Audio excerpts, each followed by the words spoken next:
Hello friends, நானும் அஜயும் juice சாப்பிடுவோம் தான் கடைக்கு. பாருங்க, முலாம்பழம் ஜூஸ் சாப்பிட்றோம். அப்படியே அஜய் பாருங்க அந்தாண்ட.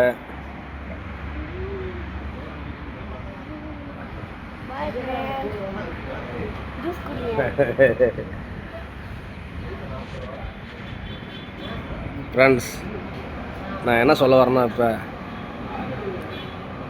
கோவப்படுறவன் இந்த மாதிரி சுகவாசியாக ஒரு வாழ்க்கை வாழ முடியாது. நான் இப்போ ஜூஸ் குடிக்க கிளம்பி வந்துருக்கேன்னா, நான் போட்டுக்க ட்ரெஸ்ஸு, போட்டுக்க செருப்பு இப்போ பார்த்தீங்கன்னா அது எவ்வளோ தெரியுமா? அது 1520 ரூபா போட்டு ஒரு கடைக்கு ஜூஸ் குடிக்க வந்திருக்கேன். ஏன் சொல்கிறேன்னா, கோவப்பட்டால் வாழ்க்கை நரகமாயிடும். கோவத்தை அடக்கிறான் பாருங்கள், அவன் தான் உண்மையிலே வீரனே. அது கோவத்தை அடக்கிறதுக்கு காரணம் தெரியுமா? அது உதாரணம் எங்கள் தளபதியே சொல்லலாம். அவர் கோவத்தை அடக்கிறனால தான் எவ்வளோ பெரிய உச்சத்துக்கே போயிருக்காரு அவர்.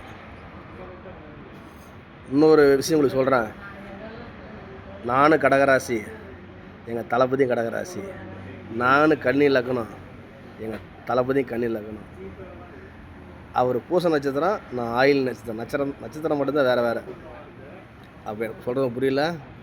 கோவத்தை அடக்கிறவங்க சுகவாசியாக வாழலாம், எல்லாத்துக்கும் நல்லது பண்ணலாம், நம்மளும் நல்லா இருக்கலாம். கோவப்படாதீங்க. அது ஆணாக இருந்தாலும் பொண்ணாக இருந்தாலும் கோவப்பட்டால் நஷ்டம் தான். சாக்கடை வாழ்க்கை இருக்குல்ல, அதுதான் வாழணும். Bye friends.